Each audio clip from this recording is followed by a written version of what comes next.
Hello friend, তো এই দেখো আমরা চলে এসেছি গান শুনতে। মামার বাড়িতে এসেছি আমার। তো এখানে এসে তো ভীষণই মজা হয়েছে। যেরকম মাসি বাড়িতে হয়েছে সেরকমই আমার ছেলের এখানে মানসিক ছিল, তাই জন্যই এসেছি, নয়তো দু জায়গায় যেতাম না। আমার ছেলেকে নিয়ে প্রচণ্ড অসুবিধা হচ্ছিলো, কারণ ও ভীষণ দুষ্টুমি করে এখন। তো এত জায়গায় ঘোরা একবারে মানে খুবই কষ্টদায়ক ছিল। তো যাই হোক, এখানে আসার দরকার ছিল, সেই জন্য গিয়েছিলাম, কারণ আমার মানসিক ছিল। তাড়াতাড়ি শোধ করে দিলাম। মালসা দেবো বলেছিল, আমার মা দেবে বলেছিল, তো সেই জন্যই আসা। তো দেখো, এরকম মালসা সব সাজানো রয়েছে, প্রসাদ ওই যে কুঞ্জের মধ্যে আছে, গোপাল আছে। তো এখানে সেই মানে এটা মহোৎসবের দিন, লাস্ট দিন অষ্টম প্রহরের। তো এখানে সব নাচ গান হচ্ছে, সবাই বাহু তুলে নাচ করছে। তো এখানে অনেক রকম রিচুয়ালস আছে। তো এটা খুব তাড়াতাড়ি হয়ে যায়, সন্ধ্যের মধ্যেই। তারপরে খিচুড়ি ভোগ দেওয়া হয় সবাইকে প্রসাদ হিসেবে। তো সেগুলো আমরা সবাই এরকম খাওয়া দাওয়া আর করিনি, মানে বিকেলবেলা তো আর খাওয়া যায় না, সেই জন্য আমরা নিয়ে গিয়েছিলাম বাড়িতে, পরে খেয়েছিলাম রাত্রিরে।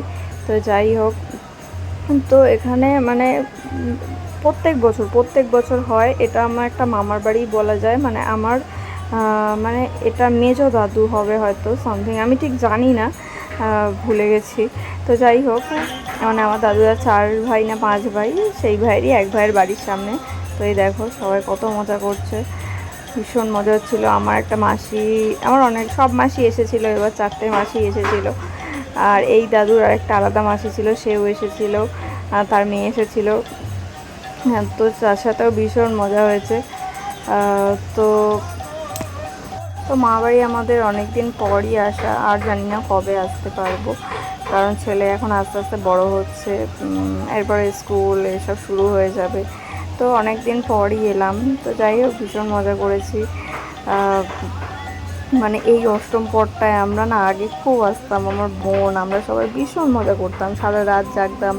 রাস হতো, যে রাত্রিবেলা একটা রাস হয়, রাসের অনুষ্ঠান, সেটাতে আমরা জাগতাম। কিন্তু এখন বিষয়টা পুরোই অন্য হয়ে গেছে।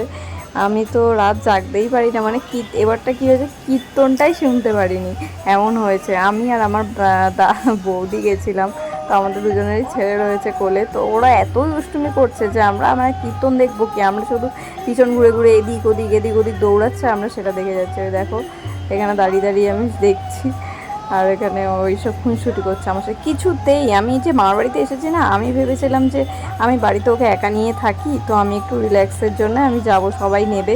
কিন্তু বিশ্বাস করো, ও কারোর কাছেই যায়নি, ও কারোর কাছে যায়নি।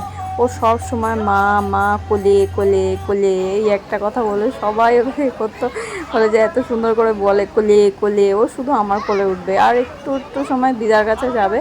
তো এই যে আমরা মালসা নেওয়ার জন্য ওয়েট করছি, নাম ডাকবে, নাম ডাকলেই মালসাটা নেব, তাই ও অপেক্ষা করছি। মালসা নেওয়া হয়ে গেলেই ব্যাস বাড়ি, আর থাকবো না, খিচুড়িটা নেব, খিচুড়ি প্রসাদ নিয়ে বাড়ি চলে যাব।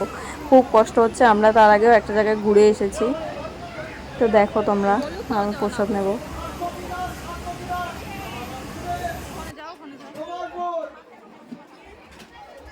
তো এই যে আমার ছেলের মাথায় এই যে প্রসাদটা ঠেকানো হলো, ওর মানসিকটা শোধ হয়ে গেল। তো এবার আমরা বাড়ি যাব। তো বাড়ি তো আমরা চলে গেছিলাম। তো চলে যাওয়ার পরে কী হয়েছে, ও মাথায় ঠেকিয়েছে, তো এবার ঠেকানোর পরে প্রসাদ খাবে বলেছে। তো ও সমানে মাথায় বারবার ঠেকাতে বলছে আর প্রসাদ খাচ্ছে। চলো, কেমন লাগলো ভিডিওটা।